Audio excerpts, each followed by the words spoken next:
Now at 5:30, northbound lanes of Interstate 75 in Lexington shut down this morning after a crash. The reason why hazmat crews were called out just ahead. And people throughout Kentucky are left to clean up damage this morning after heavy rains. More on the damage left behind by flash flooding coming up. And the 2016 Summer Olympics kick off today in Rio. We'll have Olympic coverage on WKYT this morning.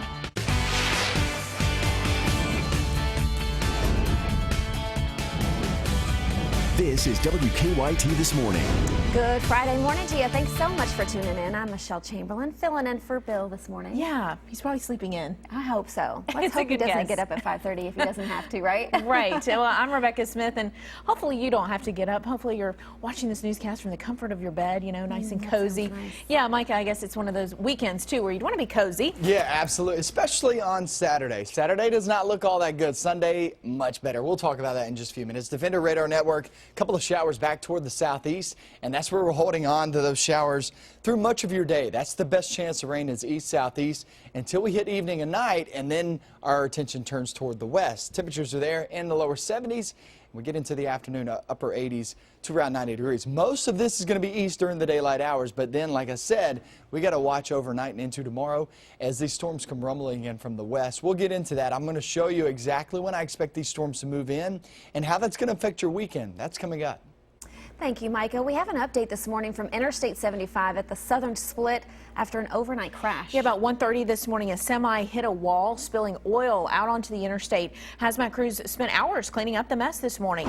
WKYT's Mark Barber is live with an update on the scene. Good morning. Good morning, Rebecca, and this update is a very good update if you are a driver who takes this route into work, these northbound lanes of I-75 near mile marker 111, and that is because police say they were able to clean up this mess a lot quicker than they anticipated, so they have now opened 2 lanes to traffic here where, again, just 30 minutes ago, all 3 lanes were closed, and they're preparing to open that 3rd and final lane here in the next few moments. So this is not anticipated to really slow you down anymore throughout the day. Now, here in the next few minutes, traffic is still going to be backed up a little bit, just as, again, there is still 1 lane closed here. But the good news is that this will not really continue to impact drivers during the morning rush. Now, here's why this was a problem. Around 1:30 this morning, a semi crashed into a wall here, spilling some oil out onto the interstate, closing all 3 northbound lanes near mile marker 111. Between the detour and between the traffic backups, everything was costing drivers about 20 minutes. So pretty costly there when every moment matters in your morning commute. But again, the good news is everything here is clearing back up. They're opening this final lane here in the next few moments. So this is not going to be something that you're going to have to continue to watch throughout the morning. So happy to pass along some good news to you all. That's the latest here in Lexington. I'm Mark Barber, WKYT. Thank you, Mark. We're also tracking breaking news in Laurel County. A house fire has a highway north of London shut down. Dispatchers say the fire is on Highway 3094 in East Bernstadt, but it's Highway 3434 that is closed. We're told flames were shooting from a 2-story home and crews got there a little before 3 o'clock this morning. We've also learned that people inside managed to get out safely. New this morning, a man has died after a crash over the weekend. It happened Sunday afternoon on US 25 and Highway 204 in Whitley County. Deputies say 7 people were injured in the wreck. They say last night, Russell Mays of East Bernstadt died as a result of injuries. Mays was one of 3 people who were airlifted to University of Tennessee Hospital on Sunday. Also new this morning, a man is in critical condition after being hit by a car in Lexington before 11 o'clock last night. Police say a pedestrian was trying to cross North Broadway from the Thornton's parking lot when he was hit by a car. He was taken to UK Hospital. Police say no charges have been filed. A man has been badly injured after a crash in Laurel County. It happened late Wednesday night on US 25 at the intersection of American Greeting Card Road near Corbin. The Laurel County Sheriff's Office says 55-year-old Clarendon Smith ran into the path of an SUV while trying to cross US 25. Deputies say the SUV then hit Smith. They say he was airlifted to UK Hospital in critical condition. We're learning more about a deadly accident at a Mercer County business. Investigators say they've identified the victim as 52-year-old David Huff of Shelbyville. They say Huff was operating a front loader at Southern States in Harrodsburg yesterday afternoon when the accident happened. Investigators say Huff died at the scene. They have not released many details about the accident, but they say the Occupational Safety and Health Administration is handling the investigation.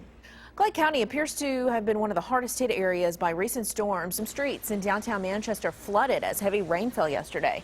This eyewitness video comes from the Makery, a business in Manchester. Look at that, all that water. Clay County says that the flooding caused some minor damage to a few homes around Manchester. They say it also caused the blacktop on a couple of roads to buckle. Crews have been repairing some of the damage. No injuries have been reported. A viewer sent in some photos of flash flooding in Bell County. They're from a house on Mudlick Branch Road just off Highway 2011 in Beverly. Take a look at this. You can see where the floodwaters just washed out the pavement there. Remember, we can help you track storms with the WKYT Weather Plus Traffic app. You can download it for free from the app or Google Play stores. Lexington police are investigating after they say a child was left alone inside a daycare van for hours. They say the child attends Precious Jewels Daycare on Augusta Drive. Police say the mother told them the daycare's van was supposed to drop off the 3-year-old at home Wednesday afternoon. But when the mother arrived home from work at 11 Wednesday night, her son was not there. She and her 16-year-old daughter called police. Then about 2 yesterday morning, police say the daycare owner and her husband found the child alone in the van parked outside the daycare. Police say the child appeared to be okay. So far, no charges have been filed. People in a Powell County neighborhood say they're becoming more and more frustrated. They've been demanding answers about an oily substance that sprayed out onto their homes after lightning hit a gas substation owned by Kinder Morgan. This happened on Monday. Yesterday, the gas company said they do have preliminary results that are favorable from testing from that oil. But some people there in Powell County say they were expecting more information.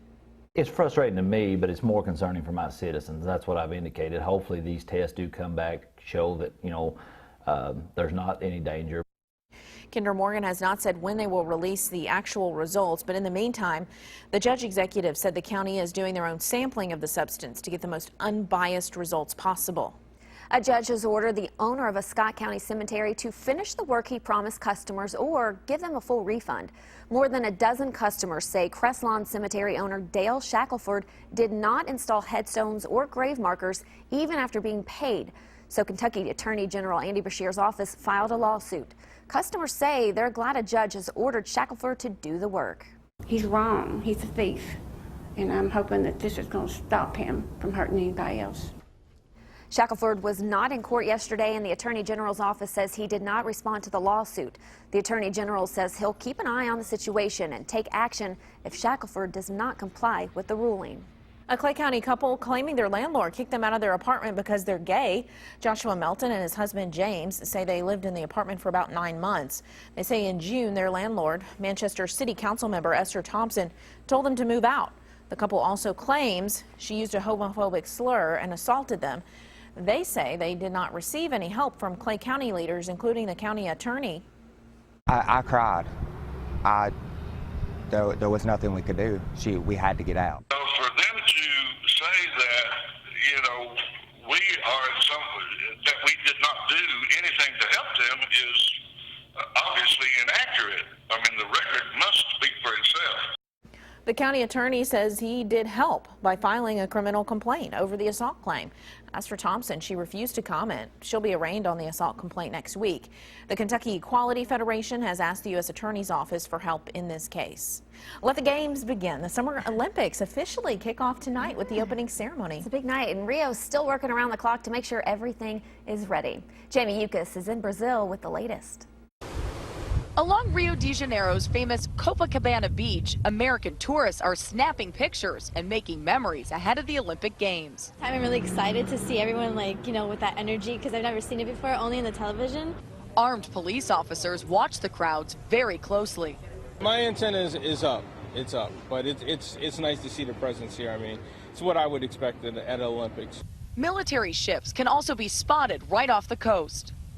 The well-maintained landscaping and the beautifully painted buildings are what most tourists will see here along the pedestrian walkway built specifically for the Olympics. But as you can see behind me, this is what most think of when they think of Rio: construction and worn-down buildings. Finishing touches are being done on a new subway line expected to officially open today. It was supposed to be finished months ago. As for Team USA, most members are here and ready to go, including the most decorated Olympian ever, swimmer Michael Phelps with 22 medals. He will carry the Stars and Stripes at tonight's opening ceremony. Just the honor and the opportunity to do that it's incredible. Phelps is looking to add to his collection of gold, and so will all the other American athletes. While thousands of fans from around the world get a taste of the Olympics in South America for the first time ever. Jamie Yukas, CBS News, Rio de Janeiro. So soccer games have already begun. The American women beat New Zealand 2-0. All right. And there are several Olympians with Kentucky ties actually competing in the Rio Games. Among them, 2 Lexington natives, runner Tyson Gay and fencer Lee Kiefer. Some University of Kentucky students are in this year's Olympics as well. Sean Gunn is swimming for Zimbabwe, and Jasmine Quinn is participating in track and field for Puerto Rico. Western Kentucky student Emmanuel Deser is also in track and field. He's competing for Ghana, and the University of Louisville is sending 3 swimmers to Rio. Carlos Clavalier is swimming for Brazil. Gregory Terovich is swimming for Russia, and Kelsey Worrell is swimming for the United States. She is from New Jersey. So it's time to check with live drive traffic this morning. Yeah, let's see what's happening out there on the roads. Obviously, we've been talking all morning long about this issue that we have Mark Barber live out at on I-75, a semi crash that has shut down a couple lanes there near mile marker 111. But according to Mark's latest report, they are open. They've got a couple of lanes open, so shouldn't be too much of an issue for you there. There was an oil spill there. The traffic map showing things looking okay, and here is a look at the live drive camera from Versailles and Alexandria, the Lexington Fayette Urban County Government's live drive camera. Looking good. And good news for Mark there. The highway's back open. Yes. Moving along. That's That's get back good this here morning. to the station. There's still a lot more to come this morning on WKYT. Bernie is a Canadian love machine. What? What? He's actually he's an app, okay, helping you find your perfect match. I think Bernie Sanders is taken, right? For all you ladies interested. A closer look at Bernie's special skills after Micah's forecast. Still have a few showers over toward east and southeastern Kentucky, and that's where we'll see much of the chance for today. But we got to look west because here come some storms heading our direction. I'll show you that in your forecast coming up next. Now, your hour-by-hour forecast with meteorologist Micah Harris. We have Defender Radar Network early this morning showing a few showers down toward the mountainous regions. None of that is anything to write home about. Nothing to worry about. So there's some good news for us because some of us did pick up a little flooding yesterday. And so we just need to keep an eye out on that the next couple of days starting today, heading into your Saturday, because these 2 days are the days with the rain chance. Sunday looks much better, but those showers skirting right up the mountains there in southeastern Kentucky. Let's go hour by hour. Let me show you what's going to be going on. And this continues to show east and southeastern Kentucky through the day, much of your day, to be the chance of rain. But then you get deep into the afternoon, off into the evening hours, and look back west. We'll have some storms entering the region back toward the western zones. There's 9 p.m. I'd say that's anywhere from 6 p.m. to about 9 p.m. as of right now. And that could be some heavy rain right there. We'll have to watch that very closely. But that is a front getting closer to us. So we go overnight into Saturday. Here's noontime. If you're trying to head out to the lake, head out to the river, whatever it may be, you want to do it during the morning hours because afternoon will start to spark up with this front laying around. And it's a pretty good chance of rain there on Saturday, especially that 64 corridor and southbound. That's your best bet, which is not good if you're trying to head out to the lake. I can tell you that. There's a small chance on Friday. If you're heading down to Lake Cumberland, Laurel Lake, this area, even Harrington Lake, you're talking a small chance today. But then you head off towards your Saturday. Sunday looks much better for everybody, a really nice one. But Saturday, you have the Lake Cumberland Raft Up. That's going on at 10 a.m. That's going to be out at Conley Bottom Resort there across Lake Cumberland. Storms will be around. It's unfortunate, but they will be around, especially in the afternoon. I believe it kicks off at 10 a.m. That's your best time to be out there. Afternoon, here comes some storms rolling on in. Here's your 7-day forecast. What you can expect, like I was talking about today, guys, there will be a few storms in the forecast, some heavy downpours. Got to be watching out for some isolated flooding spots. If you do get heavy downpours, there's that possibility of flooding today and tomorrow, especially tomorrow. That's your best chance of rain, guys. We definitely need a break from the rain. We do need a break. We need it bad, and hopefully we'll get it Sunday through next Tuesday. Pool days are counting down. Yes, they are. Absolutely. Thanks, Micah. So the search for love just got a whole lot easier if you're still looking, that is.